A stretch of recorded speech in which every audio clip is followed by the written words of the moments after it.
I never thought that by the time I was 73, I would be fighting with my own son-in-law for a place in my home. Here on Elm Street, in a quiet Hutchinson neighborhood, I have lived here for nearly 5 decades. This two-story house with its green roof and white facade remembers the best days of my life. It's where Norris and I raised our only daughter Beatrice, and where he left me 4 years ago, leaving behind only silence, pictures on the walls, and a checkbook with a decent amount of money in it.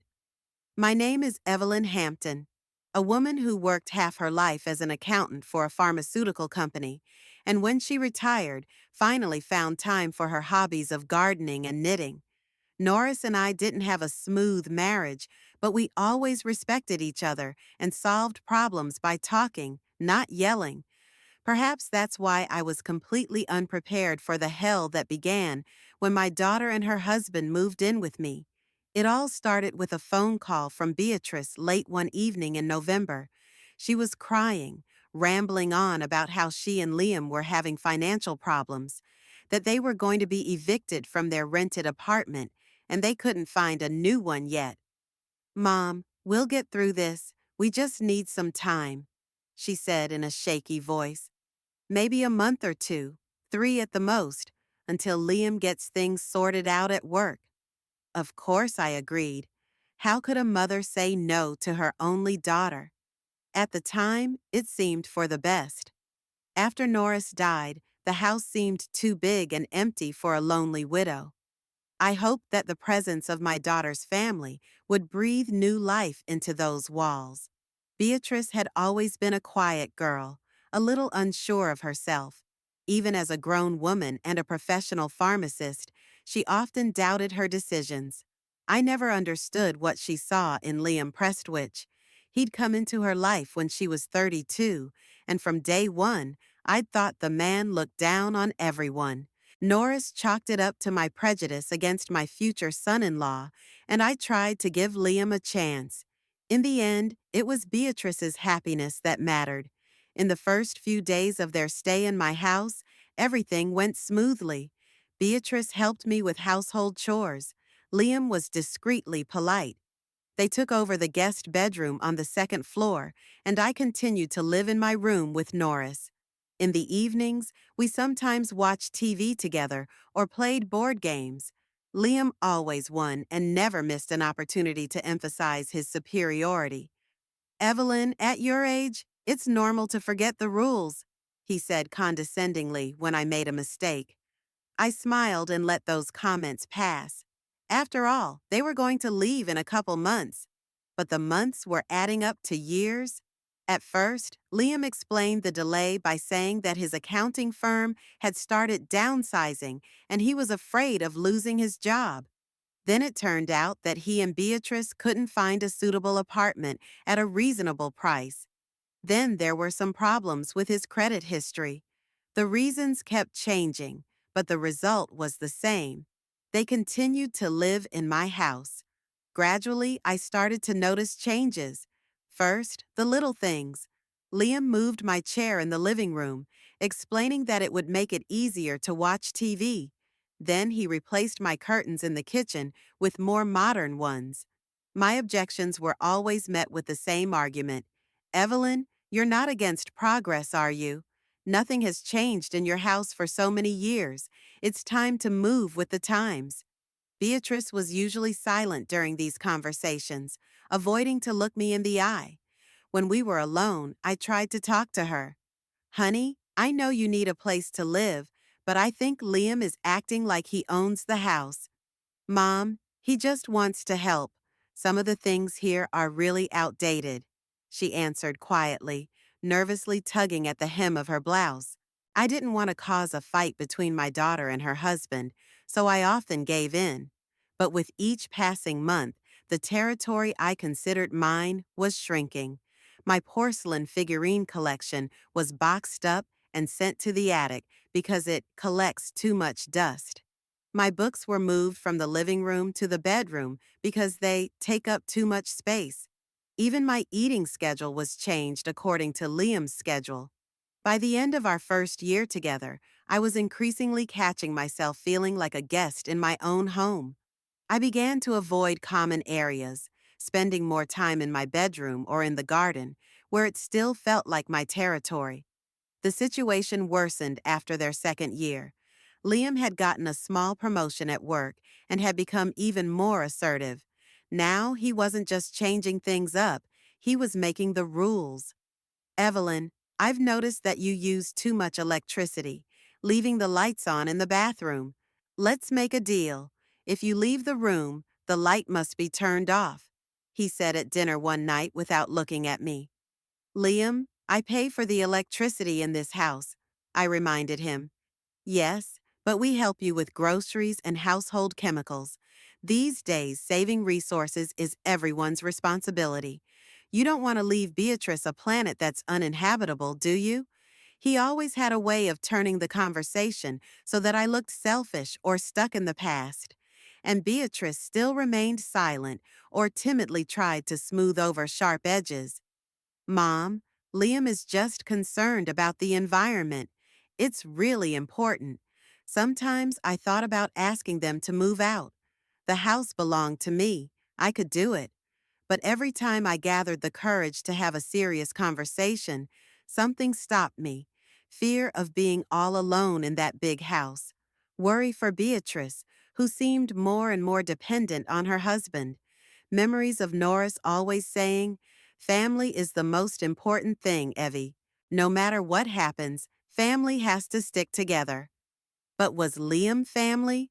With each passing day, I believed it less and less. In the third year of our forced life together, the tension became almost palpable. Liam no longer hid his annoyance at my presence. His polite comments turned into sarcastic remarks and sometimes even outright rudeness. Evelyn, you've moved the TV remote again. At your age, you should be writing down where you put things, he'd say, even though he knew I'd never touched it. Or, could you cook something a little less traditional? Your casseroles remind me of hospital food. Beatrice became even quieter and paler. She worked hard at the pharmacy, often taking extra shifts, and seemed to avoid home. When I tried to talk to her about it, she brushed it off. Mom, we're fine. It's just a difficult time right now. Liam's working a lot. He's stressed. But I could see the way she flinched when he raised his voice, the way she tried to anticipate what he wanted before he could say it. It reminded me of the early years of my marriage to Norris, when I too tried to be the perfect wife. But Norris never took advantage of my insecurities, never made me feel small or unwanted. I worried that Beatrice's relationship was becoming toxic, but I didn't know how to help. By the beginning of their fourth year of living in my home, the situation had become critical. Liam no longer tried to hide his contempt for me. He could interrupt me halfway through a conversation. He could roll his eyes and sigh defiantly when I shared a memory. Once, when I complained about loud music late at night, he simply closed the door of his room in my face. But the most painful part was seeing Beatrice slowly turn into a shadow of herself. My bright, albeit insecure girl, who loved to read and dreamed of traveling, now spoke only in phrases like, Liam thinks, or Liam said. Her own opinions dissolved like sugar in hot tea. One spring day when I was working in the garden, Beatrice came up to me. She looked especially tired.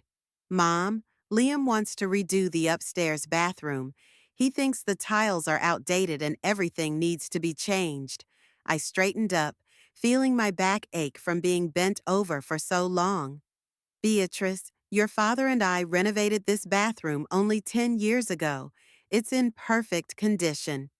Liam says it's outdated, and he doesn't like the blue scheme. I took a deep breath, trying to control my irritation. Beatrice, this is my house. I'm not going to remodel the bathroom just because your husband doesn't like the color of the tile. She lowered her eyes, but continued. He said he'd pay all the costs, and that it would be like our contribution to keeping the house in good condition. Contribution? I felt anger rising up inside. His contribution was to find you a place of your own, as he had promised 4 years ago. Beatrice flinched at my tone, and I immediately regretted my words. I shouldn't have taken it out on her. I'm sorry, darling, but I really don't understand why you're still living here. Liam works, you work. Can't you afford a rented apartment? We're saving for our own place, she muttered. Liam says there's no point in spending money on rent when we can live here and save for a down payment. At that moment, I realized I was being used. They hadn't been looking for another place to live all these years. They planned to stay in my house for a long time, possibly forever, and gradually displace me, turning me into a lodger in my own home. I'm not changing the tile in the bathroom, I said firmly, and we need to have a serious talk about your future plans. I don't mind helping you, Beatrice, but this can't go on forever. She nodded, but I could see that she didn't take my words seriously. She probably wouldn't even pass them on to Liam. Or, in a way, that he'd find a way to make me look like a cranky old woman who didn't understand modern realities. That day, standing in the middle of my garden, among the flowers I'd planted and nurtured over the years, I felt like a stranger, as if the invisible boundary between my and their space had shifted a few more steps toward a complete takeover of the territory, and I didn't know how to stop the process. That evening, when Liam came home from work, I heard them arguing in the kitchen. His voice sounded harsh and commanding. You should have insisted. This bathroom looks like we're in the 90s. I can't host friends in a house that looks like a museum from the last century. Beatrice's quiet voice was barely audible.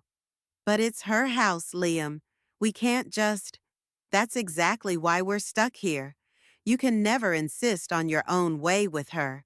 Be firm for once. I closed my bedroom door, not wanting to hear the continuation. Something switched inside me. Years of giving in and acquiescing were coming to an end. I decided I wasn't going to back down anymore. This was my home, and it was time to remind all its inhabitants of that fact. Mornings in our house always started the same way. I woke up at 6, Beatrice at 7, and Liam was usually out of the bedroom by 8, when my daughter and I had had time to eat breakfast and discuss the day's plans. Those mornings were a small escape, a time when I could be alone with my daughter. Beatrice was like her old self at those moments. She smiled, told funny stories about the pharmacy customers, took an interest in my garden. But when Liam's heavy footsteps sounded on the stairs, she changed instantly. Her back straightened, her shoulders tensed, her voice quieter and more cautious. "Good morning, sweetheart," she said with a strained smile. "Coffee's ready." Liam usually nodded silently, casting me a brief glance, as if assessing how much I was interfering with his comfort this morning. On the best days, he'd confine himself to a dry, "Good morning, Evelyn," and on the worst days, he'd ignore my presence completely. One May morning when Liam came down to the kitchen, Beatrice was just laughing at my story about the neighbor's cat digging up my bulbs. "What's so funny?" Liam asked, abruptly interrupting our conversation. "Mom's talking about Mr. Piccolo," Beatrice said, stopping laughing momentarily. "Remember what I said about the neighbor's cat?" "Ah," he said without interest and turned to me. "Evelyn, you used my mug again." I looked at the blue ceramic mug in his hand, one of many identical ones in the cupboard. "I'm sorry, Liam. I didn't know it was yours," I replied calmly, though a wave of irritation was already rising inside. After all, I had bought all those mugs long before they moved in. I'd said more than once that I only drank coffee from this mug. Why is it so hard to remember? He looked at me with poorly concealed irritation. "Liam," Beatrice intervened quietly, "I can wash it right now." "That's not the point, Bee.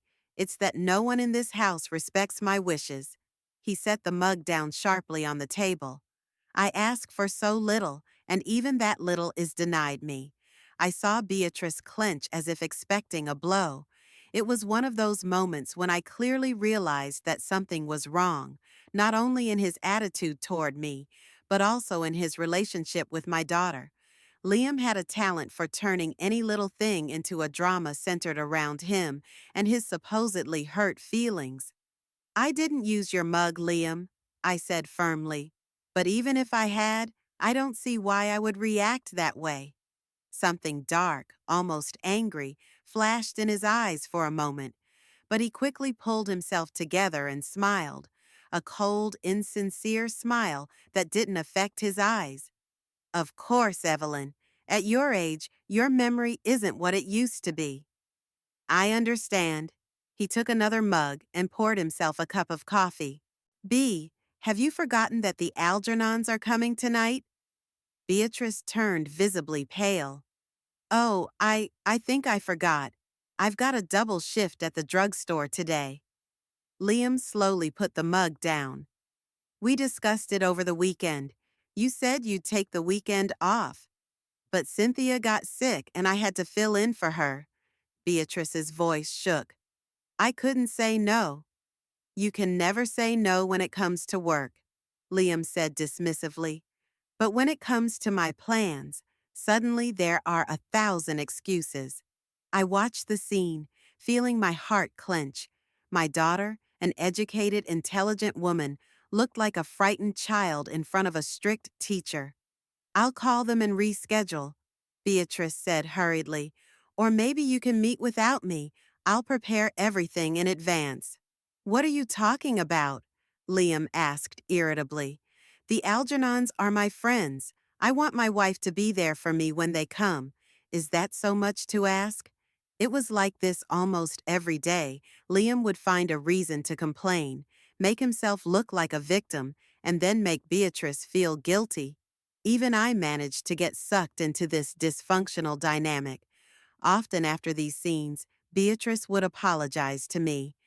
I'm sorry, Mom. He didn't mean to hurt you. He's just under a lot of stress at work right now. She was always the peacemaker, trying to smooth things over. Sometimes I thought she was so used to that role that she didn't realize how unhealthy it was. I tried to talk to her about it. After one particularly unpleasant scene, when Liam accused her of spending too much money on a new blouse, which, by the way, she'd bought on sale for a ridiculous amount of money, I decided to have a serious conversation. Beatrice, honey, can I talk to you? I asked when we were alone in the living room. Liam had left for a client meeting and we had a few hours of freedom. Sure, Mom. She smiled tiredly, putting the phone away. Is something wrong? I'm worried about you. I sat down next to her on the couch, choosing my words carefully.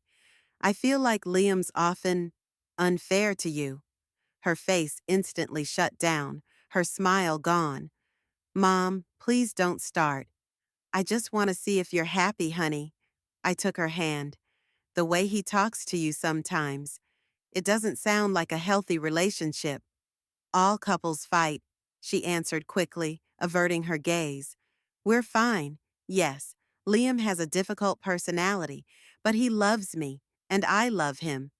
Love shouldn't make you apologize all the time, Beatrice. I can see you changing around him quieter, more careful, like you're afraid to say the wrong thing. She pulled her hand from mine. You just don't understand him. Liam's a perfectionist. He wants everything to be right. And yes, he has a temper sometimes, but he's working on it. I sighed. How many times had I heard those excuses over the years? He's working on it. It's a difficult time. He's not really like that. Beatrice, do you remember Karen, my friend from accounting? I asked, changing tactics. The one who was married to the painter? Beatrice asked uncertainly. Yes, to Paul. On the surface, their marriage seemed perfect. Paul was so charming in public, always saying how much he loved Karen. I paused, remembering. But behind closed doors, he was slowly destroying her, first with little things, criticizing her looks, her friends, her interests. Then he began to control who she socialized with, how much money she spent. He always found a way to make her look guilty, even when she wasn't guilty of anything. Beatrice was silent, but I could see that my words had hit the mark. It took me years to convince Karen that it wasn't okay, I continued. When she finally left him, she was a shadow of her old self. It took her a lot of time and therapy to recover. I just don't want you to go through the same thing. Liam isn't like that, Beatrice said quietly, but there wasn't the same confidence in her voice anymore. He never, he doesn't hit me or anything. Emotional abuse can be just as destructive as physical abuse, darling. There was silence for a few seconds. I could see different emotions struggling in Beatrice's eyes: doubt, fear, a defensive reaction. He works hard to provide for us, she said at last. And I'm not a perfect wife. Sometimes I do forget things that are important to him or spend money without consulting him. Beatrice, you work as hard as he does, and you're a grown woman. You have the right to spend the money you earn as you see fit. I felt anger rising inside me. Can't you see he's manipulating you? Making you think it's always your fault? Don't, Mom. She stood up from the couch. I know you want what's best, but you don't understand us. We love each other. We have plans for the future. Yes, there are difficulties, but we manage. She left for the kitchen, signaling that the conversation was over. I was left sitting there, feeling powerless and frustrated. How do you help someone who doesn't believe they need help? After this conversation, Beatrice began to avoid being alone with me even more. She took extra shifts at the pharmacy, and at home, she always found something to do in another room. Liam seemed to notice this distance between us and only increased his control. B. Did your mom complain about me again? I heard one day through the ajar door of their bedroom. No, of course not, Beatrice replied hastily. Don't lie to me. I see the way she looks at me. She's always disliked me, from the beginning. Thinks I'm not good enough for her precious daughter. Liam, that's not true. She just cares about me like any mother would. Oh, of course she does. Worried enough to turn you against me. She doesn't do that. Then why are you suddenly so cold? Why are you always finding excuses not to be with me? I'm just tired at work. You know how stressful it is. Work, work, always work. His voice sounded sarcastic. Or maybe it's not about work. Maybe you're seeing someone else? I held my breath. This was the last thing I needed. Jealousy. What are you saying? Beatrice's voice was shaking. I love you, you know that. Then prove it. Tell your mother that we need more space, that she's interfering too much in our lives. Liam, this is her home. The house we've lived in for 4 years.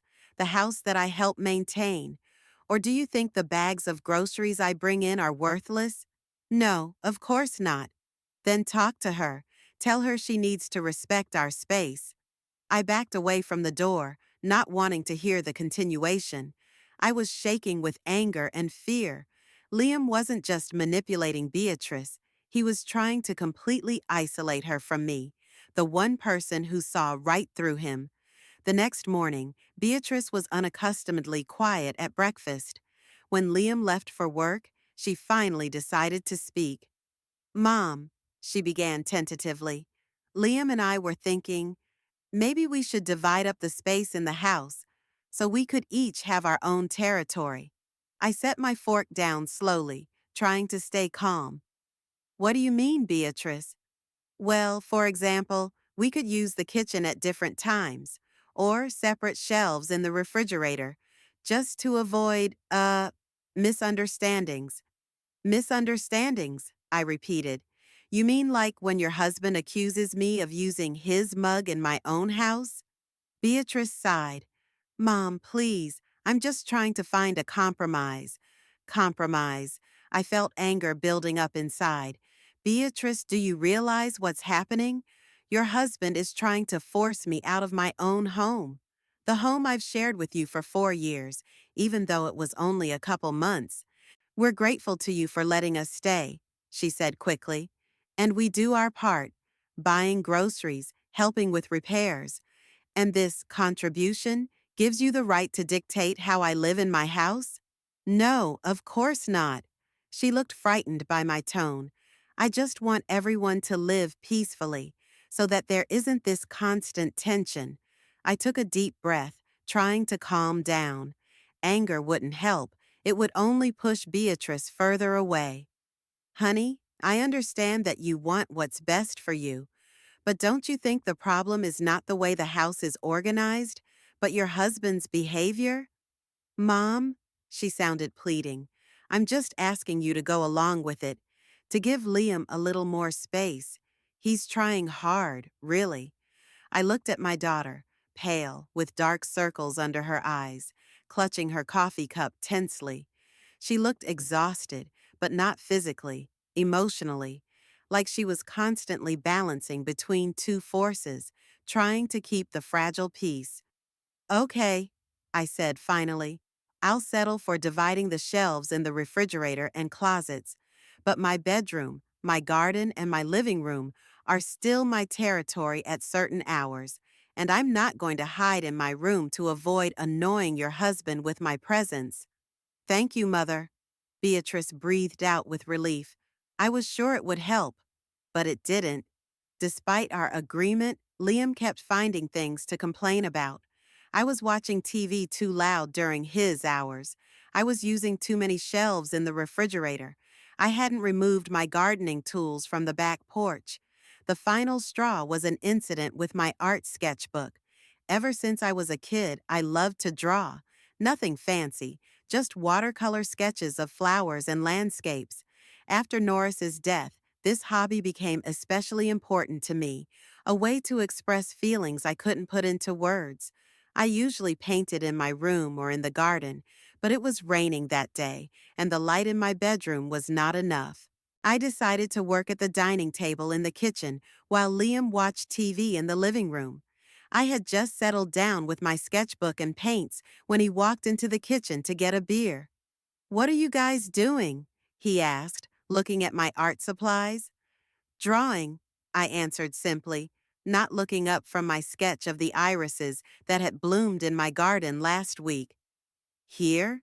His voice sounded like I'd done something obscene. "Yes, it's too dark in my room today because of the rain." We agreed that the kitchen was our territory at night. He crossed his arms over his chest. "Cooking territory," I reminded him. "No one's cooking now. Besides, Beatrice is on duty and won't be back until 11. "That's not the point." He stepped closer. "It's a matter of principle. We have an agreement, and you have to honor it." I put the brush aside and looked him in the eye. "Liam, I'm not interrupting your TV. I just want to paint for a couple hours until it's completely dark." "You always do that." His voice got louder. "You pretend to respect our boundaries, and then you violate them at the first opportunity." "I'm not violating any boundaries." I started to gather my supplies, feeling the familiar tension building inside. "I'm just using my kitchen." "Your kitchen," he mocked. "That's the problem, Evelyn. You can't accept that this isn't just your house anymore. We've lived here for 4 years now, but you keep acting like we're temporary guests." I clenched my fists under the table, trying to stay calm. "Aren't you temporary guests? As I recall, we were originally talking about a couple months." His face contorted with anger. "That's what this is about. You want to kick us out. All this time you've been waiting for the right moment to get rid of us." "I didn't say that," I countered, though I knew in my heart that he wasn't far wrong. "Don't play games, Evelyn." He leaned over, resting his hands on the table. "I can see right through you. You've never accepted me, always deemed me unworthy of your precious daughter. And now that we're finally starting to build our life, you're trying to ruin it." "Liam," I stood up, feeling like I couldn't hold back any longer. "You're twisting my words.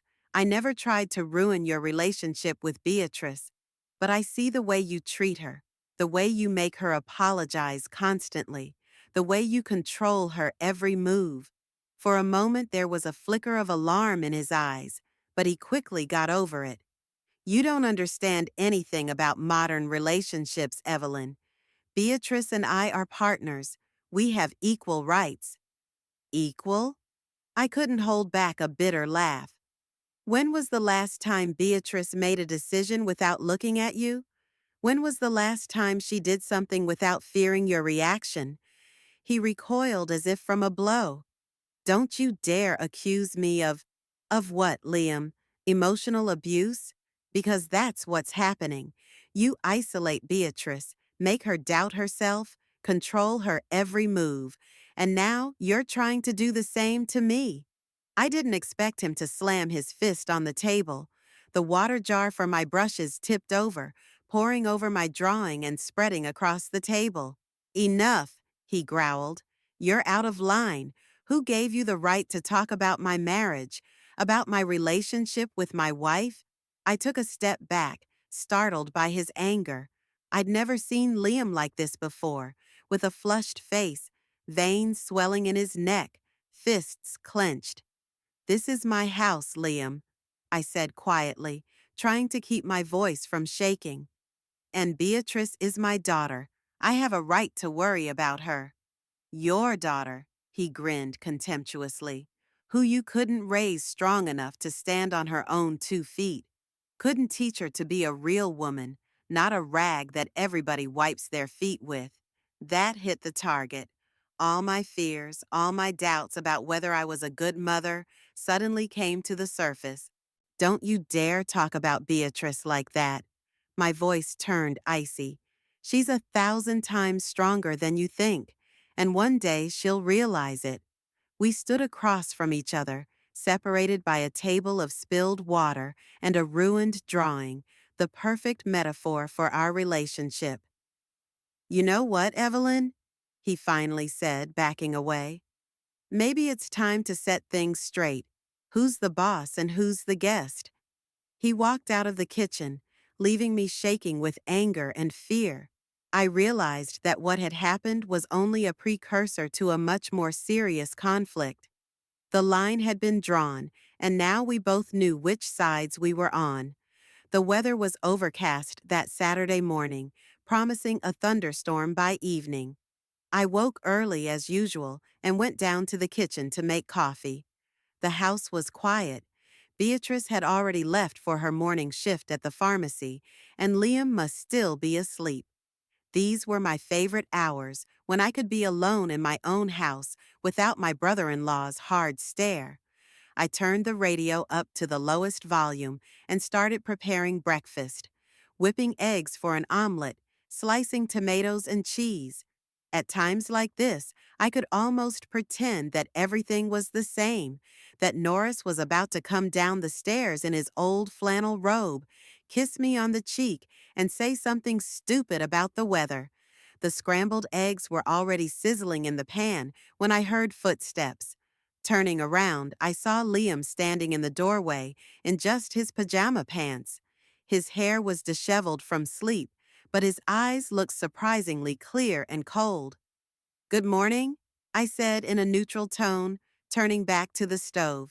He didn't answer, just walked over to the coffee maker and picked up his blue mug, which he insisted on using. I continued cooking, trying to ignore the tension hanging in the air. Finally, the scrambled eggs were ready. I put it on a plate and sat down at the table with a cup of coffee. Liam remained standing at the kitchen counter, watching me with an unreadable expression. "You're using the whole kitchen again," he said finally. I put my fork down slowly. "I beg your pardon?" "We agreed on a schedule," he continued. "Saturday mornings are mine and Beatrice's. We wanted to make a special breakfast." I glanced around the kitchen, where there was no sign of any preparations for the special breakfast. No food laid out in advance, no recipe on the table.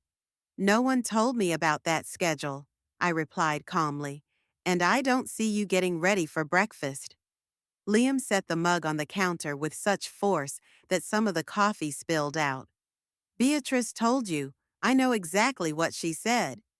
No, Liam, she didn't. I tried to keep my tone calm. And even if she had, I don't see why I can't have breakfast in my own kitchen.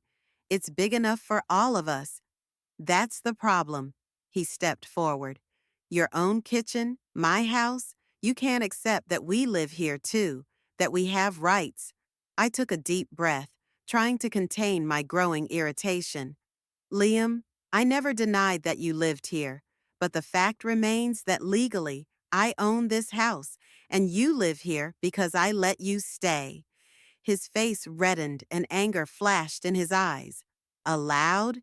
He almost spat the word out. As if you had done us a great favor. As if we weren't helping you, paying some of your bills, making repairs. In 4 years, you've painted one wall and changed a faucet, I said, feeling my own anger begin to take over. And as for the bills, your help is about a quarter of the total cost. So yes, Liam, I let you stay, and I think that was pretty generous of me.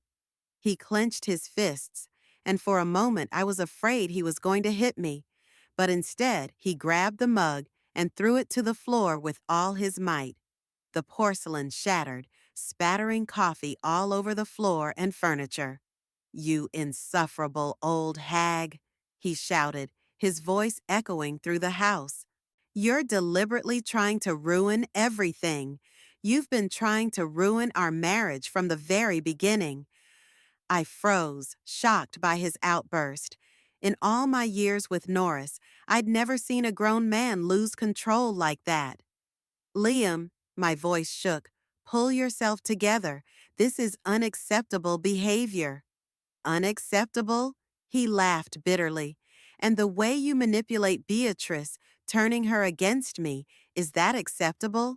The way you pretend to be a weak old woman who needs help to make us stay here, is that acceptable? I slowly got up from the table. I never asked you to stay.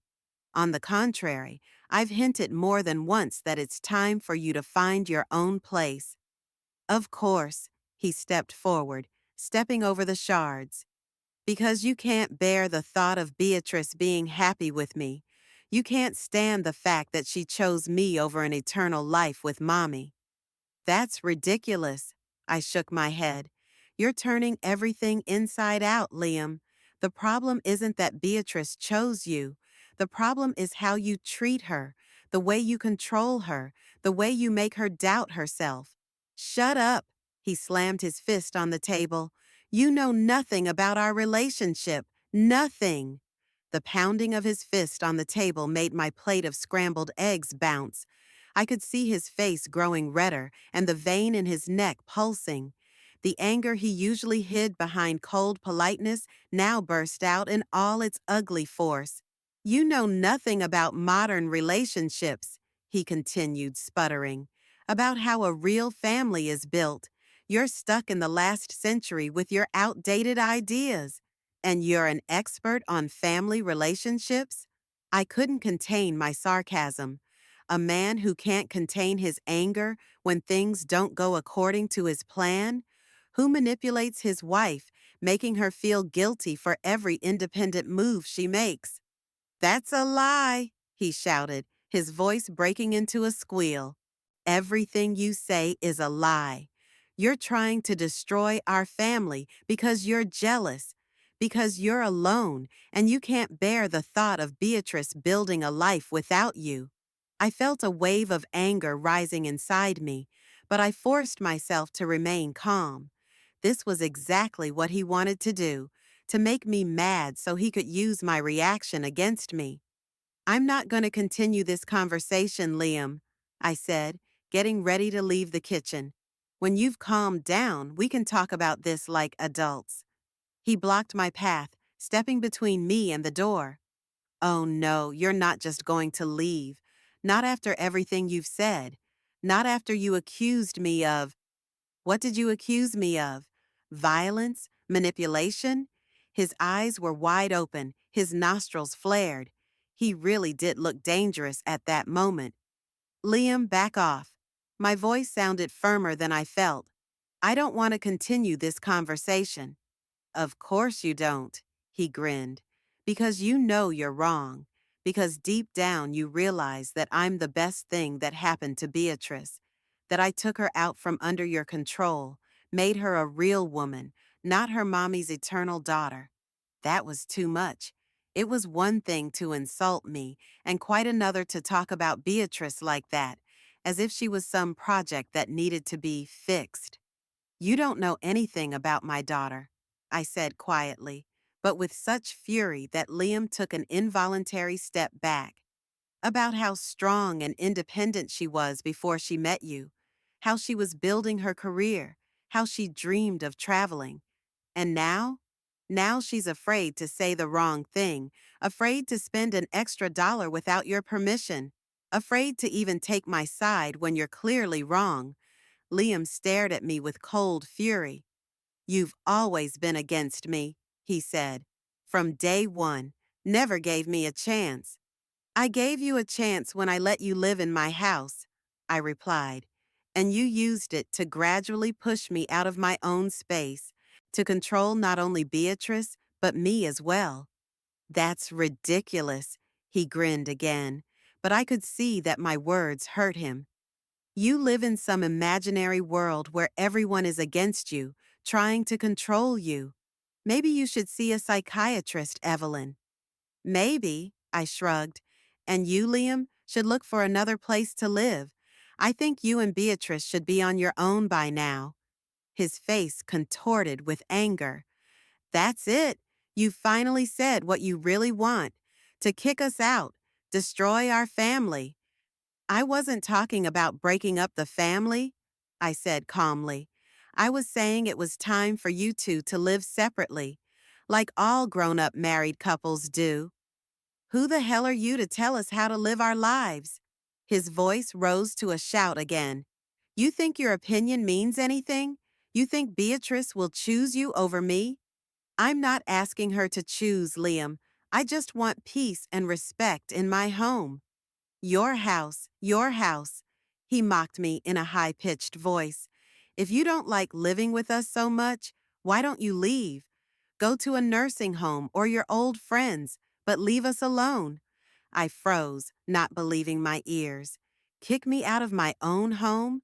It was so absurd that I didn't immediately find the words to answer.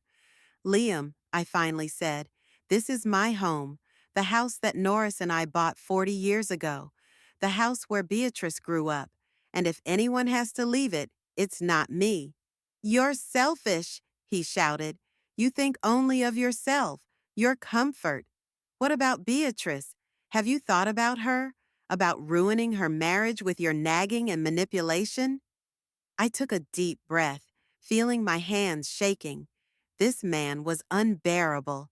He was turning every word I said inside out, turning it into a weapon against me. I knew it was pointless to continue talking. Without a word, I turned and headed for the door. Liam grabbed my arm, holding me back. Don't you dare leave when I'm talking to you. I wrenched my hand out of his grip. Don't touch me, I said icily. Never. Something in my gaze made him pull back. I walked out of the kitchen and up the stairs to my bedroom, closing the door behind me. My heart was pounding and my hands were shaking. I sat on the edge of my bed, trying to calm down and gather my thoughts. If you don't like living with us so much, why don't you leave? His words rang in my ears. How cocky and arrogant do you have to be to suggest to the landlady that you should leave so as not to interfere with you living in her house? Suddenly, it hit me. I knew what I had to do. I pulled a large suitcase out of the closet, the same one Norris and I had once traveled to Europe with. I opened it and put it on the bed. Then I left the room and headed for their bedroom. The door was unlocked. I walked in and looked around. Liam's half of the room was neat and minimalistic. Some clothes, a few books, a laptop. I opened his closet and began methodically removing hangers of shirts and suits, stacking them on the bed. Then I pulled out his dresser drawers and pulled out his t-shirts, socks, and underwear. One by one, I carried them to my room and stowed them in my suitcase. Back in their bedroom, I gathered his toiletries from the bathroom, his shoes from under the bed, his watch and wallet from the bedside table. All of that went into the suitcase, too. I acted mechanically, not allowing myself to think about the consequences. The only thing I knew for sure was that I would no longer let this man terrorize me in my own home. I would not let him destroy my daughter. Finished with my clothes and personal belongings, I moved on to his work papers on his desk. I carefully folded them into a folder, which I also put in my suitcase. The suitcase was almost full. I closed it and clicked the locks. There was a noise coming from downstairs. Liam was walking around the kitchen, rattling dishes and muttering to himself. I picked up the suitcase and dragged it with difficulty to the stairs. It was heavy, but the adrenaline gave me strength. I stopped at the top landing, catching my breath, and then began to descend, letting the suitcase clatter down the steps. A rumbling sound caught Liam's attention. He ran out into the hallway and froze, looking at me coming down the stairs with a huge suitcase. "What are you doing?" he asked, clearly not understanding what was going on. I dragged the suitcase to the front door and set it down. "Packing," I answered without looking at him. "Like you suggested." "What?" He took a step forward, still not understanding. "What things?" "Your stuff." I nodded at the suitcase. "If anyone has to leave this house, it's not me." There was a look of bewilderment on his face, and then rage. "You? You touched my things?" His voice shook with indignation. "You went through my personal belongings?" "I packed them," I corrected him. "Carefully. Didn't damage anything, unlike your mug." Liam took a step forward, his face contorted with anger. "How dare you? This is an invasion of privacy. It's against the law." "No, Liam." I was surprised at the calmness in my voice. "It's against the law to kick a homeowner out. It's my right to ask an unwanted guest to leave." "I'm not a guest," he shouted. "I live here. I have rights." "The only right you have is the right to leave with dignity," I replied, "which I suggest you exercise." Liam looked like he'd been punched. He clearly hadn't expected me to fight back, to dare challenge his authority in a house he already considered his own. "You can't just throw me out on the street." His voice became almost pleading. "This is my home, my family." "No, Liam," I said firmly. "This is my home, and Beatrice is my family, and you. You're just someone who's taken advantage of my hospitality for too long." He pulled his cell phone out of his pocket. "You know what? I'm calling the police. This is illegal. You can't just take a man and throw him out on the street." "Call," I shrugged. "Let them come and find out who really owns this house and who tried to kick who out first." Liam hesitated, clearly not expecting that reaction. Then he dialed a number, but not an emergency number like he'd threatened. "B," he said into the phone, "you need to come home right away. That old woman wants to kick me out. Deal with her." He spoke loudly, almost shouting, looking me straight in the eye with defiance. It was another manipulation. He knew Beatrice probably wouldn't answer while he was at work, but he wanted me to hear him talking about me to scare me with the prospect of conflict with his daughter. I was overcome with a wave of anger at his dismissive tone, at how easily and habitually he called me an old woman. But I didn't let that anger take over. "I'm not afraid to talk to Beatrice," I said when he had finished leaving the message. "I'm sure she'll understand why I can no longer tolerate your presence in my house." "Oh, you really believe that?" He grinned bitterly. "Do you believe she will choose you over her husband, her old mother, rather than a future with the man she loves?" Those words hit a sore spot. I was truly afraid that Beatrice would take his side, that years of manipulation had done their work, and she was no longer able to see things clearly. "I'm not asking her to choose," I said. trying to keep my voice steady. I'm just asking for respect in my own home, and if you're not capable of showing it, you don't belong here. Liam looked at the suitcase, then at me. His eyes were a mixture of fury and disbelief. He clearly couldn't believe I dared to defy him. "You're going to regret this," he said quietly. "I swear you'll regret it." "The only thing I regret," I replied, "is that I didn't do it sooner, for letting you poison my daughter's life and my own for so long." He pulled out his phone again and dialed another number. "B," he said as the voicemail went straight to voicemail. "Your mother has lost her mind. She packed my things and is trying to kick me out of the house. I don't know what to do. Please call me back immediately." His voice sounded scared and confused, not at all like it did a second ago when he spoke to me. It was another mask, another manipulation. "You know what?" he said, putting the phone away. "I'm not going anywhere. This is my home, too. I've lived here for 4 years, paid the utilities, helped with the repairs. I have rights." "No, Liam," I shook my head. "You don't have any rights to this house. You didn't pay for it. Your name's not on the deed. You were a guest here, a guest who abused my hospitality." He took a step forward, and I stepped back involuntarily. Despite my resolve, I was still afraid of his physical strength. "You can't make me leave," he hissed. "You can't and you won't." "I could," I tried to sound confident. "And if not tonight, then soon. Beatrice will be here in an hour, and we'll talk it over. The three of us." I saw a flicker of doubt in his eyes. He wasn't sure which side Beatrice would take. Despite his manipulations, he was afraid that the bond between mother and daughter would be stronger. "All right," he finally said. "Let's wait for Beatrice. Let's see what she says when she finds out that her mother has been spying on us, going through our things, violating our privacy." "I wasn't spying on you, Liam," I replied tiredly.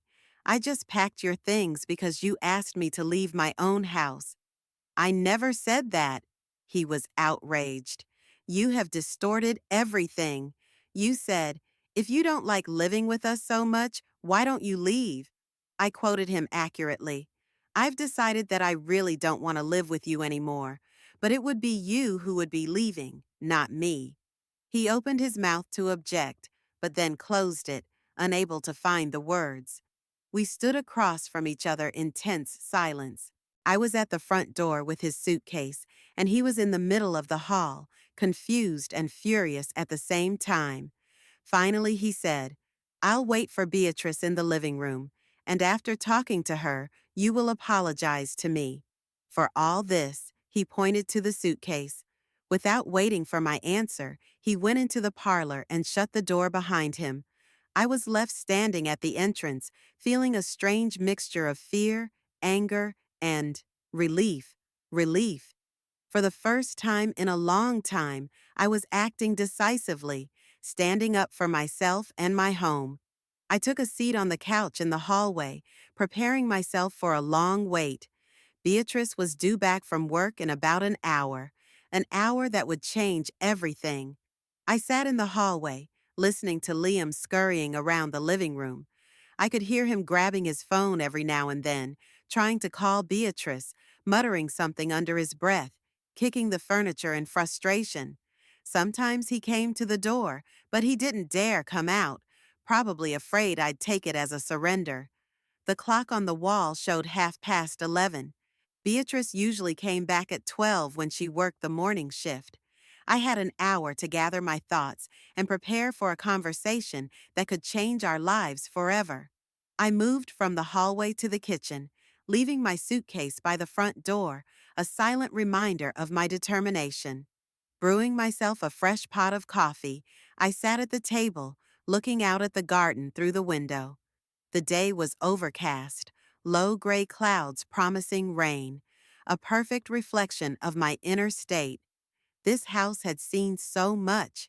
Right here, at this very table, Norris had proposed to me 50 years ago.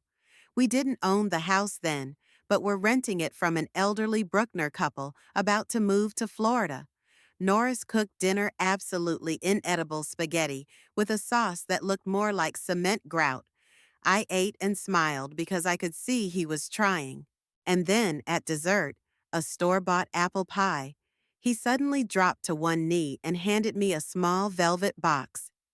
Evie, he said, using the diminutive name he loved so much, I can't offer you wealth or a life of luxury. All I have is love for you and a promise to always be there for you. Will you marry me? The ring was modest, with a small diamond, but it meant more to me than all the treasures in the world. When the Bruckners decided to sell the house a year later, we scraped together all our savings and took out a loan to buy it. It was crazy. We were barely making ends meet, but we were young and hopeful. And 5 years later, Beatrice was born in that house. I remember bringing her home from the hospital, so small, wrapped in a pink blanket. Norris had prepared a room for her, painting the walls a soft yellow and assembling the crib with his own hands. We were happy, though not rich. Beatrice grew up a quiet, thoughtful girl. She could sit for hours with a book or draw, creating her own worlds. She had few friends at school, but those she had stayed close for years. She was never a rebel. Even in adolescence, when many children go through a period of protest and denial, Beatrice remained calm and obedient. Perhaps that was the problem. Perhaps Norris and I should have encouraged her independence more, taught her to assert her boundaries. But we were so happy to have a good girl growing up that we didn't think about the fact that one day that submissiveness might play havoc with her. When she brought Liam over to meet us, I immediately felt uneasy. Something in his gaze, in the way he held Beatrice's hand, a little tighter than necessary, made me wary.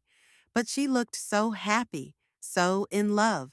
And Norris, always ready to see the best in people, accepted it at once.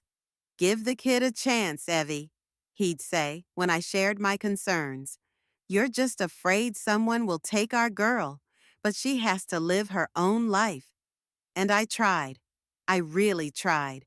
At their wedding, I smiled through my tears and hugged Liam, calling him son. I believed that Beatrice's love would transform him, make him softer and kinder. Norris didn't live to see them move in with us. He died of a heart attack, suddenly and ruthlessly, leaving me alone in a house full of memories. For the first few months after his death, I lived as if in a fog. Beatrice came every weekend, helping with paperwork, cooking meals I barely ate. Liam stayed in the car, saying he didn't want to interfere with our family time. And then came that very Sunday when Beatrice called, crying, and said they needed help, that they could lose their apartment, that they had nowhere to go. Of course I said yes. How could I not? This was my daughter, my only daughter, and she needed me. The first weeks of their stay were almost pleasant. The house was filled with life again, with the sounds of voices and footsteps. I cooked for the three of them, did their laundry, delighted to be of service. Liam was unfailingly polite, though somewhat distant. I put it down to his pride. It must have been hard for him to accept help from his mother-in-law. But gradually things began to change. First, there were rules, unspoken, but no less real. I wasn't to enter their room without knocking. I wasn't supposed to turn on the TV after 10 o'clock at night. I wasn't supposed to use the washing machine on certain days because it was wasting too much electricity. Then the comments about my lifestyle, my habits, my appearance began. Evelyn, are you really going to wear that dress? It makes you look older. Evelyn, is it normal to spend so much time gardening at your age? You should conserve your strength. Evelyn, why don't you try this diet? I've read that it works wonders for the elderly. Each such comment was like the prick of a needle, small, almost imperceptible, but painful. And with each prick, I shrank more and more, retreated, ceded territory to him. And what was Beatrice doing? My daughter, who once could argue with me for hours about politics or literature, now just sat next to me, eyes downcast and silent. Sometimes she tried to smooth things over, to turn the conversation to another topic, but never did she contradict Liam directly. When we were alone, she would often apologize for him. He didn't mean it. He just had a hard day at work. He really cares about you, Mom. He just doesn't know how to show it right. And I believed her. Or rather, I wanted to believe her. I wanted to believe that my daughter couldn't have chosen a man who would intentionally hurt me or herself. But as time went on, it became impossible to ignore the obvious. Liam wasn't just rude or tactless. He was a manipulator who was methodically destroying my daughter's self-esteem and trying to do the same to me, who was turning my home, my safe, beloved home, into a battlefield where I constantly had to defend myself. And now I sat at the kitchen table, waiting for Beatrice to return, knowing that what lay ahead was perhaps the most difficult conversation of our lives. A conversation that could either bring my daughter back to me or divide us completely. Something rattled in the living room, and I flinched. Then I heard Liam's footsteps approaching the kitchen. The door swung open and he walked in, holding one of my photo albums. "What are you doing?" I asked, seeing how carelessly he flipped through the pages that held my precious moments. "Looking for proof," he answered without looking at me. "Proof of what?" "That you've always been like this." He finally looked up. "Controlling, manipulative, unable to let go." I felt the anger rising inside of me. "Put the album down, Liam. These are personal memories of my family." "Your family?" He chuckled. "What about me? Am I not part of this family? Or have you never really accepted me?" "You know the answer to that question," I said quietly. He slammed the album shut and threw it on the table. "Yes, I do. You never considered me worthy of Beatrice. You looked down on me from the beginning, thought I wasn't good enough for your precious daughter." "That's not true." I shook my head. "I always wanted Beatrice to be happy, and if you made her happy, really happy, I would be the first to welcome you into our family." "You're lying." He narrowed his eyes. "I saw the way you looked at me at our wedding, like I was taking something precious from you." "I've looked that way at every groom of every bride since the beginning of time." I smiled involuntarily. "It's the look of a mother who knows her child is starting a new life. There is both joy and sadness in it." "Beautiful words," he snorted contemptuously. "But we both know the truth. You've manipulated Beatrice her whole life, made her into an obedient puppet. And when she finally found her voice with me, you couldn't stand it." I laughed. "I couldn't help it." "Your voice? Liam, when was the last time Beatrice had an opinion different from yours? When she did something without regard for your reaction?" His face reddened with anger. "You don't understand anything about modern relationships. We are partners.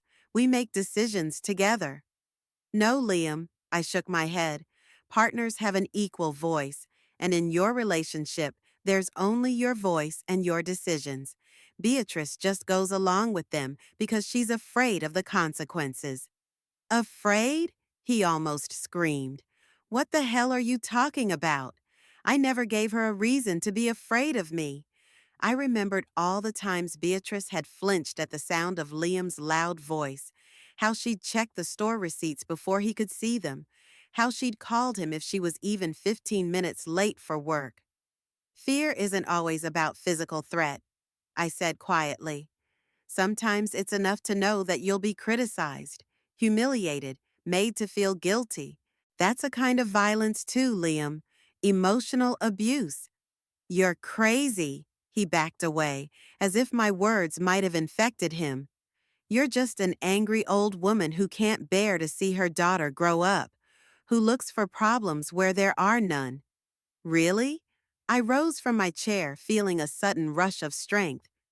"Then why are you so afraid to talk to Beatrice? Why are you rushing around the house trying to find a way to make me look crazy? If everything in your relationship is so perfect, you have nothing to fear. He clenched his fists, and for a moment I was afraid he was going to hit me. But instead, he turned around and walked out of the kitchen, slamming the door loudly. I sank back into the chair, feeling my knees shake. This confrontation had drained me of all my strength, but I couldn't afford to back down. Not now, not when there was too much at stake. A few minutes later, I heard Liam on the phone again in the living room. His voice sounded soft, almost pleading, a tone he only used with Beatrice when he wanted to accomplish something. Honey, I don't know what's going on with your mom.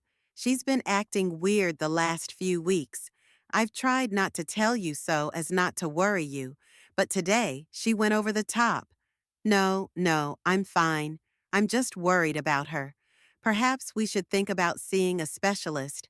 Dementia often starts with behavioral changes, with unreasonable aggression. I was breathless with indignation. He tried to make me look crazy. He was trying to convince Beatrice that my actions were the result of senile dementia, not legitimate anger at his behavior. I wanted to go into the living room to interrupt this conversation, but something stopped me. If I confronted every lie he told, every manipulation, I would only confirm the hysterical old woman image he was trying to create. No, it's better to wait for Beatrice. Let her see the situation with her own eyes, without our interpretations. Time dragged agonizingly slowly. I looked at my watch every few minutes, as if it might bring my daughter's return closer. Soon I heard Liam come upstairs. From the sounds of it, he was opening closets, pulling out drawers, probably assessing the damage to his closet. Then he came down again and walked into the kitchen, holding a stack of papers. Here, he said, dropping them on the table in front of me. Proof of our contribution to this house. I looked at the papers. Receipts from supermarkets, utility bills marked as partially paid, receipts from the building supply store. What's that supposed to prove? I asked. That we weren't just living off you, as you like to say. We were doing our part. We were helping to maintain this house. I went through the paperwork. That's right. They did pay some of the bills. They did buy groceries. But that was a drop in the bucket compared to what they were getting. A roof over their heads, utilities, practically free housing for 4 years. No one disputes that you helped, Liam, I said calmly. But that help doesn't give you the right to act like a landlord. It doesn't give you the right to demand that I leave. I never demanded it. He was indignant. I merely said, you said, if you don't like living with us so much, why don't you leave? I quoted his words again. What is that if not an offer to leave my own home? You've distorted everything. You took my words out of context. I sighed tiredly. This conversation was going nowhere. Liam will never admit his guilt, never see how wrong he's been acting all these years. You know what, Liam? I said, standing up. Let's just wait for Beatrice. Let her decide for herself which one of us is distorting reality. He looked at me with undisguised hatred. You think she'll choose you? After everything we've built together? After all the sacrifices I've made for her? I think Beatrice deserves a chance to make her choice without manipulation or pressure, I replied. And if she is truly happy with you, if your behavior seems normal and acceptable to her, I will accept it. But I'm not going to keep quiet about what I see anymore. Liam opened his mouth to reply, but that's when we both heard the sound of a car pulling up. Through the window, I saw the cab stop in front of the house. The door opened and Beatrice stepped out of it. Liam and I exchanged glances. The hour of truth had arrived. Good luck, Evelyn, he said with a cold smile. You'll need it. He left the kitchen, heading for the front door to meet his wife. I remained seated at the table, gathering my strength for the conversation ahead. My hands were shaking and my heart was racing, but I felt strangely calm. No matter what happened next, I'd finally found the strength to stand up to the tyranny I'd been subjected to for the past 4 years, and that was already a victory. The front door opened, and I heard Beatrice's voice, excited, a little out of breath. She was obviously in a hurry to get home after Liam's calls. "What's wrong? Liam? Mom?"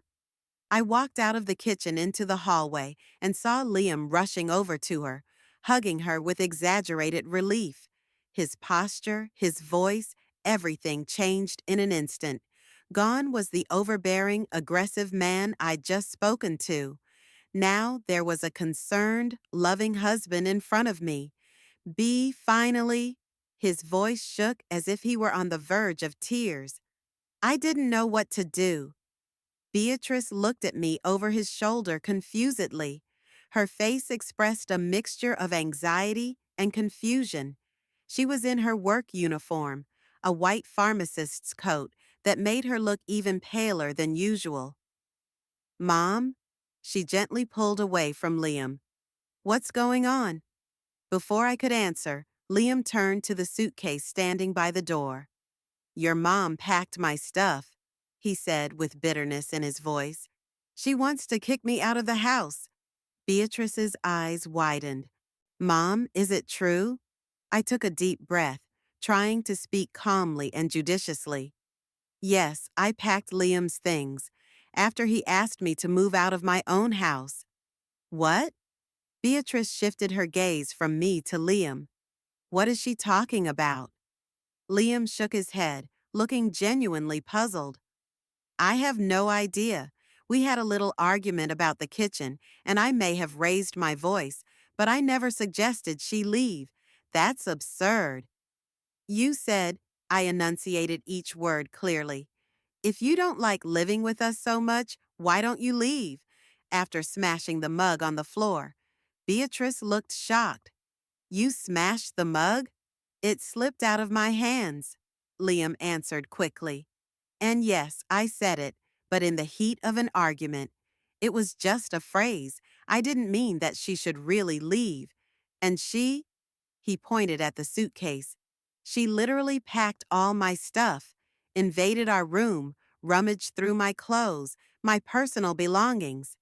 Beatrice looked completely confused. I could see her trying to make sense of the situation, to reconcile the two opposing versions of events. "Let's all calm down," she said at last. "Let's go into the living room and talk like adults." Liam immediately took her under his arm, as if he was afraid she might leave. I followed in silence, feeling strangely detached, as if I were watching from the sidelines. In the parlor, Beatrice sat between us, like a judge at a trial. Her hands nervously tugged at the hem of her robe. "So," she began, "what exactly happened?" Liam immediately started talking, not giving me a chance. "I went down to the kitchen this morning and found your mother using it in the time we agreed to keep for us. When I reminded her of that, she started accusing me of trying to control the house. The conversation turned heated, and I admit I lost control for a second. The mug slipped out of my hand. I apologized, but your mother continued to provoke me, saying we should move out, that we were abusing her hospitality. In the heat of an argument, I said that line about moving out. Stupid, I admit, but I never thought she'd take it seriously. And then she went upstairs and—" he pointed toward the hallway. "You saw the result." Beatrice turned to me. "Mom?" I looked straight into my daughter's eyes, hoping she'd see the truth. "Liam's misrepresenting the facts, darling. There was no schedule for the kitchen. He came downstairs, saw me making breakfast, and started making claims. When I reminded him that this was my house, he became enraged and broke the mug. Not dropped it, but threw it against the floor. Then he started yelling, accusing me of interfering in your life. And yes, he suggested I leave if I didn't like living with you. That was the last straw, Beatrice. For 4 years I'd put up with his disrespect, his attempts to control me in my own home. I decided I'd had enough." Liam snorted. See, B, she's twisting everything, making me a monster. I'm not making a monster out of you, Liam, I said calmly.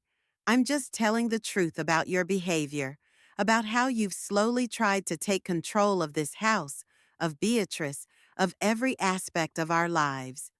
Beatrice glanced back and forth at me and Liam. There was an inner struggle in her gaze. Liam, she finally said, did you really tell Mom that she should leave? It was just a phrase. He flailed his arms, said in the heat of an argument. You know how sometimes you say things you don't mean when you're angry. And the mug? Beatrice went on. Did you really break it? Liam hesitated, clearly realizing that it was pointless to deny the obvious. Yes, I broke the mug. I was upset. It was a moment of weakness. I'm not proud of it. Was it the blue mug? Beatrice asked quietly. The one you always insist on? What difference does it make? Liam replied irritably. It's just a mug. I'll buy a new one. I saw something change in Beatrice's eyes. A tiny realization, a small crack in the facade she'd so carefully built up over the years. And you? Did you look for me when it happened? Did you try to call? Of course I did, Liam exclaimed. I called you a few times, but you were at work. Beatrice pulled out her phone and checked the call list. There are no missed calls from you here, Liam, she said, showing the screen. Just a message on the voicemail, where you call my mother an old woman and demand that I deal with her. Liam went pale. Yeah, I was upset. You don't understand what I went through today. Beatrice turned to me. Mom, what happened after he told you to leave? I went upstairs, I replied. I got my suitcase and started packing his things. If anyone had to leave this house, it wasn't me. And Liam saw that? Yeah, he was furious, called me crazy, threatened to call the police, called you, demanding you deal with me.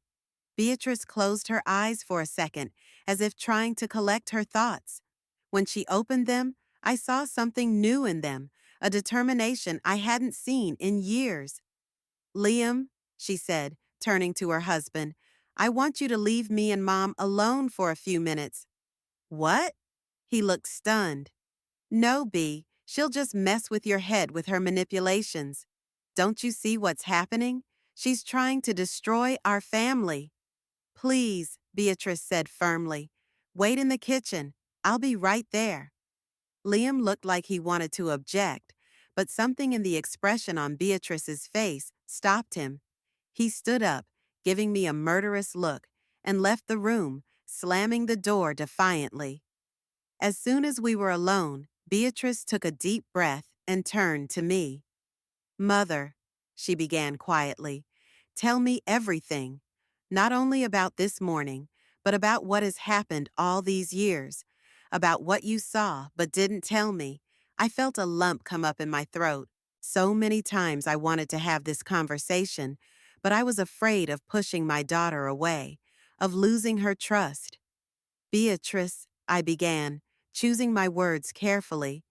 I've seen you change around him, how you become smaller, quieter, more cautious, how you check his reaction before you speak your mind, how you apologize for things you shouldn't apologize for. She stared at her hands without raising her eyes. Go on. I've seen him gradually isolate you. From your friends, from your co-workers, from me. How he devalues your accomplishments, your interests. How he makes you doubt your decisions, your feelings, even your memories. Beatrice finally looked up, and I saw tears in her eyes. Why didn't you ever talk about it? I tried, I answered quietly. Remember our conversation in the garden last spring? About Karen and her artist husband? About how hard it is to see emotional abuse from inside a relationship? I remember, she whispered. Yeah, I didn't want to hear then. It was easier to think you were exaggerating, that you just didn't understand our relationship. I know, darling, and I was afraid to push too hard. I was afraid that if I insisted, you would choose him and I would lose you completely. Beatrice covered her face with her hands. I was so blind, so stupid. I moved closer to her, putting my arm around her shoulders. No, darling, you weren't stupid. Emotional abuse starts gradually, almost imperceptibly, and by the time you realize what's happening, you're already doubting your perception, your feelings, your right to happiness. Beatrice clung to me like she used to do as a child when she was scared or upset. I don't know when it started, she said through her tears. At first, he was so attentive, so caring, always protecting me, telling me I was special, that I deserved better. And then it turned out that I never lived up to his standards, that I was always doing something wrong. I stroked her back, feeling her shiver. It's a classic tactic, darling. First, they put you up on a pedestal, and then they criticize you for not being able to keep up that impossible height. But why didn't I see it? There was despair in her voice. Why did I keep making excuses for him?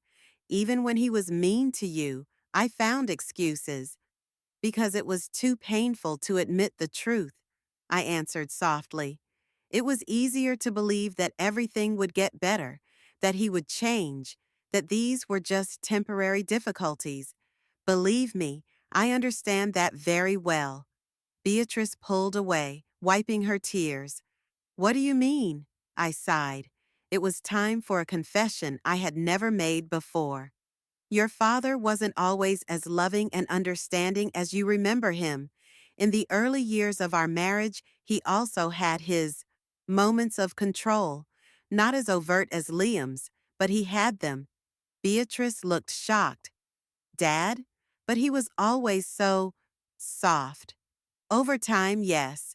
But in the beginning of our relationship, he could be demanding, critical too, especially when it came to money or my job. I paused, remembering. But the difference was that he knew how to listen. When I finally found the strength to talk to him, he heard me. He was changing, working on himself. And over the years, our relationship became truly equal and respectful. Beatrice looked at me wide-eyed. I never knew. I didn't want to tarnish your memories of your father. He did make a wonderful husband and father. But at first, it wasn't easy at first. And you think that Liam, that he could change too? There was a hope in her voice that I couldn't support. Beatrice, I took her hands in mine. I can't answer that question. Your father wanted to change. He listened when I talked about my feelings. He admitted his mistakes. Do you see those qualities in Liam? She was silent for a long, long time. I could see love and fear, hope and reality struggling in her eyes. No, she whispered finally. He never admits his mistakes, always finds a way to blame me or the circumstances, always twists things around so that I feel guilty, even when I know I'm right. I nodded, not trusting my voice. And today, she continued, when I saw the suitcase at the door, my first thought was relief. Relief, Mother.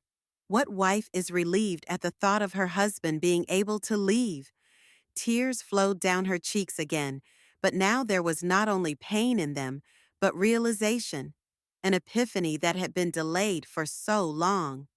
I'm so tired, she said, tired of apologizing all the time, tired of checking his mood before she spoke, tired of dreading his reaction to my every decision, every purchase, every call from friends. I hugged her, feeling tears welling up in my throat. You deserve more than that, honey. You deserve a relationship where you are valued and respected. A relationship where you can be yourself, without fear and without constant apologizing. I don't even remember who I used to be, Beatrice admitted, who I was before him. You were a bright, confident young woman, I said softly, with dreams, with plans, with an opinion of her own, and it's still inside you somewhere, darling, just waiting for a chance to come back. Beatrice nodded, straightening her back. What am I supposed to do, Mom? Right now? I took a deep breath. This was the moment I'd been dreading and waiting for at the same time. It has to be your decision, Beatrice. I will support you, whatever you choose. But if you're asking my advice, I paused, searching for words. I think you and Liam should break up, at least for a while, so you can think clearly without his influence, so you can find yourself again. You mean divorce? Her voice trembled. I mean, you need space and time to make that decision. Maybe it'll be a temporary separation. Maybe therapy will help.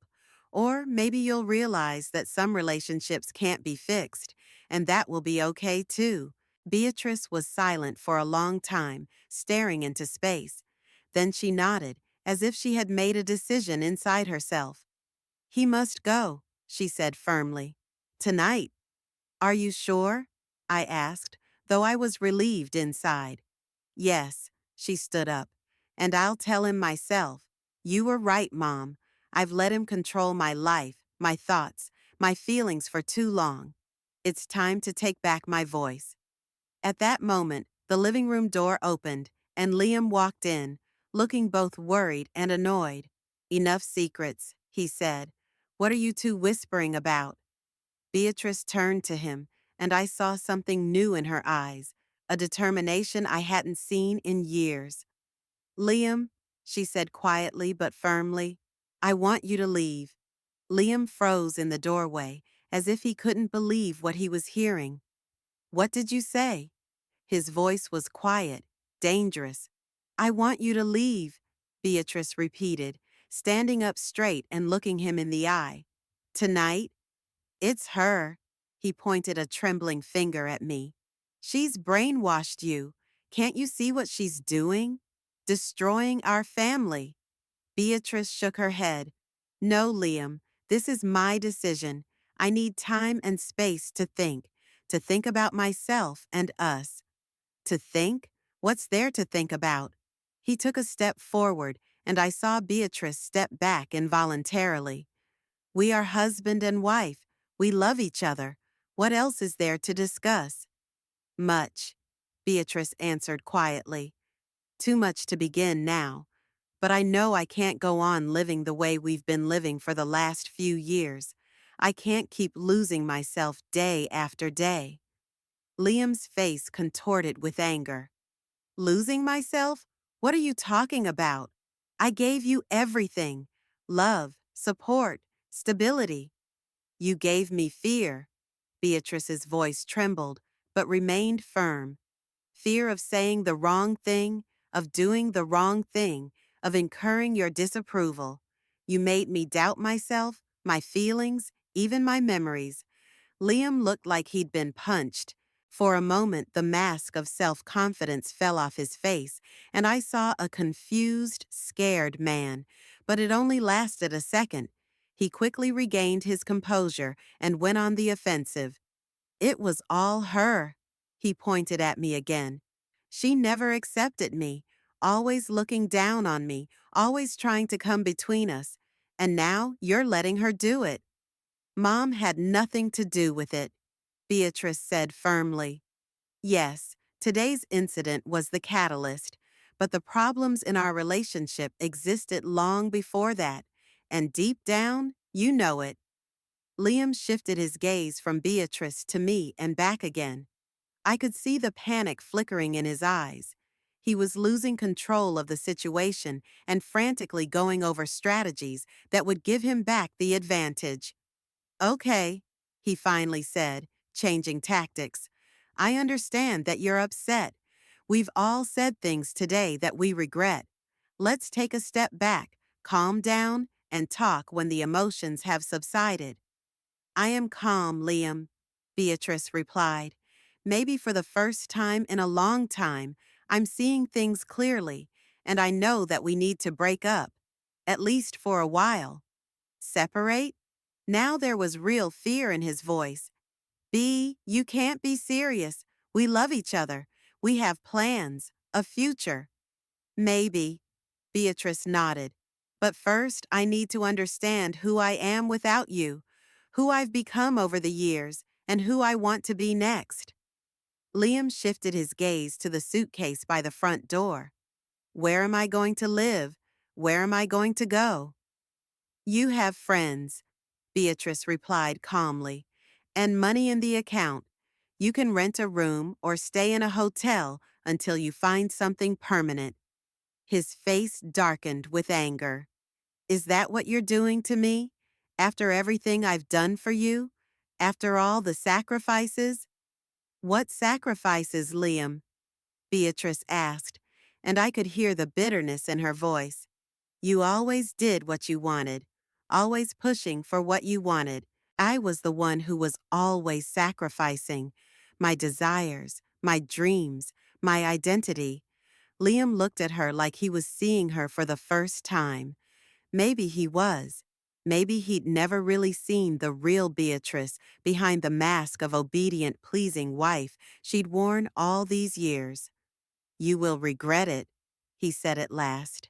When your emotions subside and you realize that you threw away 4 years of our marriage over one stupid fight, it will be too late. Maybe, Beatrice replied simply. It's a risk I'm willing to take. Liam stood there for a few more seconds, as if waiting for her to change her mind.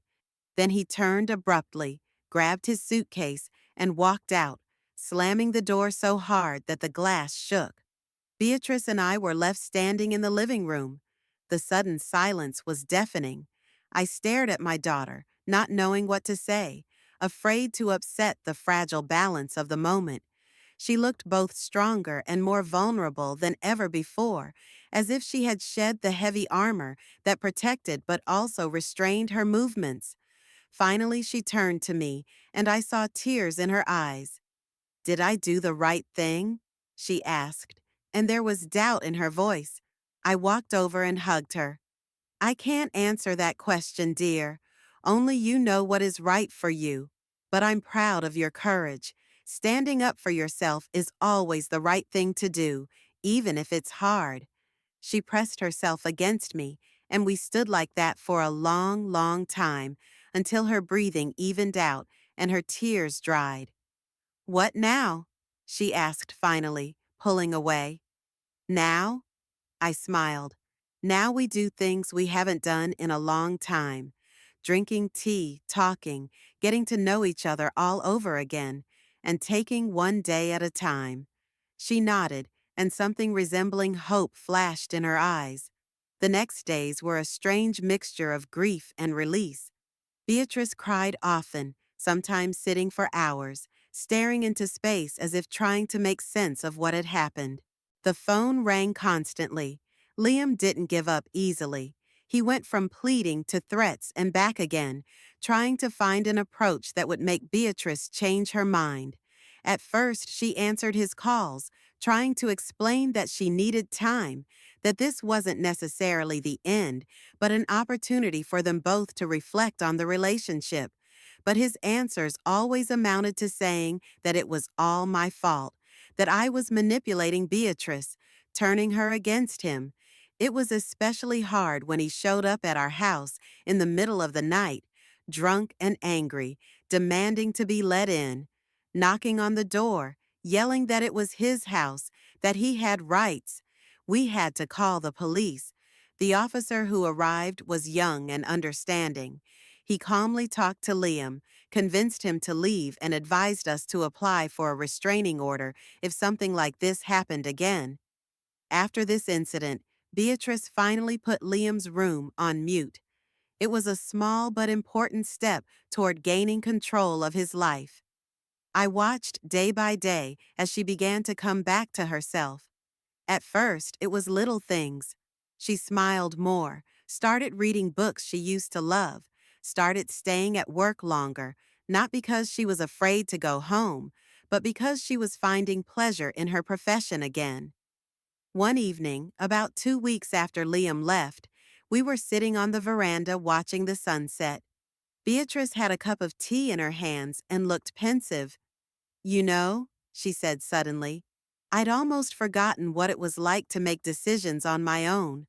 without regard for what Liam would say or think. I smiled, not wanting to interrupt her musings. I bought myself a blouse yesterday, she continued. A bright floral blouse, the kind that Liam always thought was too garish for me. And you know what? It really suits me. You've always loved bright colors, I said quietly. Remember your phase in high school? All those neon t-shirts and colorful bracelets? Beatrice laughed sincerely, without strain, for the first time in a long time. Oh my God, yes. My dad always said I looked like a walking rainbow. We smiled at each other, sharing a moment of warm remembrance. I'm thinking of moving, Beatrice said suddenly. Move? I felt a prick of anxiety. Where to? I don't know yet, she shrugged. But I need my own space, Mom. A place where I can start over, without reminders of the past at every turn.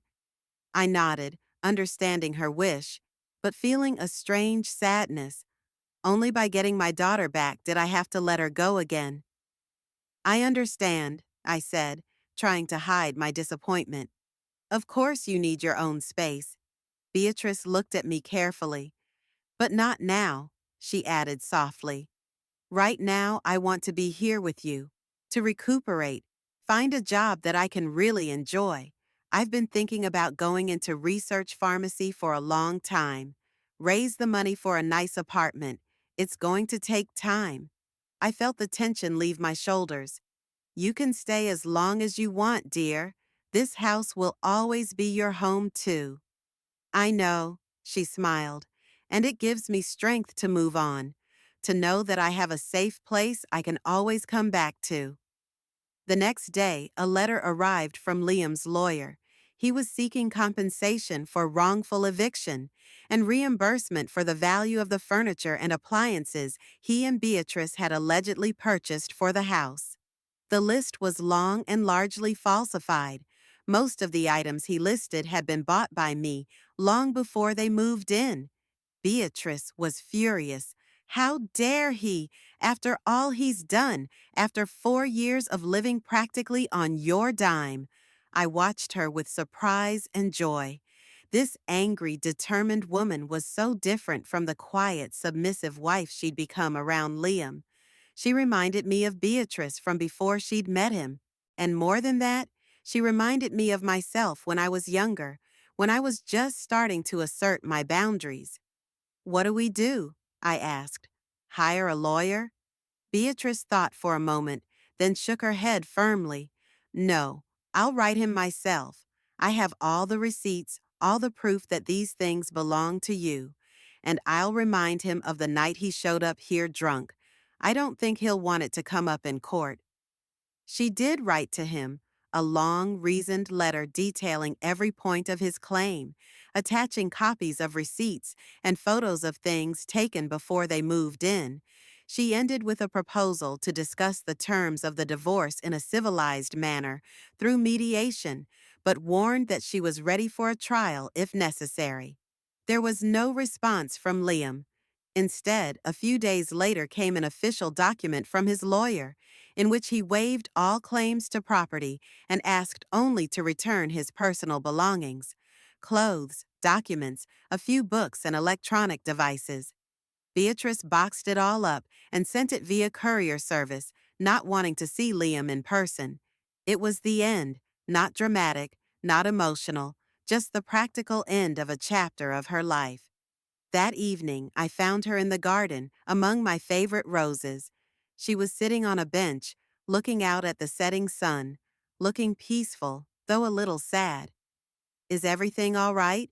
I asked, sitting down next to her. Yeah, she nodded. It's just weird to realize that it's really over. 4 years of life, and just like that, boxes through the courier, and that's it. It's not that simple, I countered softly. And it's not really over. Some of that experience will always be with you, the good and the bad. It changed you, as all meaningful relationships change us. What matters is what you do with those changes next. Beatrice turned to me, her eyes full of tears, but not from grief, more from realization. You know what I realized? That I don't want to be a victim of this story. I don't want Liam to determine who I become next. I want to use this experience to become stronger, wiser, more true to myself. I took her hand, feeling pride overwhelm me. You've always been strong, Beatrice, even when you thought you were weak. We sat in silence, watching the last rays of the sun color the sky in shades of pink and orange. I thought about the strange path that had brought us to this moment, about the years of quiet patience, about the day I finally found the strength to stand up to tyranny in my own home, about my daughter's unexpected bravery. At 73, I learned something I should have realized much earlier. It's never too late to stand up for your boundaries. It's never too late to say no to something that hurts. It's never too late to start over. Beatrice and I are still at the beginning of a new journey. We have no guarantee of a happy ending, no assurance that everything will be smooth sailing. Her wounds from a toxic relationship are still fresh, and I have to learn to let her go when the time is right.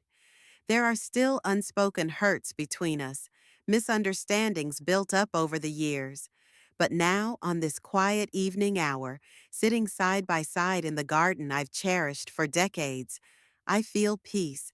Not the serene happiness of a Hollywood finale, but the quiet acceptance that life goes on, with all its complexities, pain, and beauty. Beatrice squeezes my hand, and I see that same acceptance in her eyes. We will get through this. Day by day, step by step, we will build a new relationship based on mutual respect and understanding. And whatever path she chooses next, I will be there for her, not as a controlling mother, but as a loving friend and ally. Let's go inside, I say as dusk fades. It's getting chilly. We get up and walk toward the house that has become a safe place for both of us again, a place where we can be ourselves without fear or pretense, a place where our new, imperfect but honest future begins.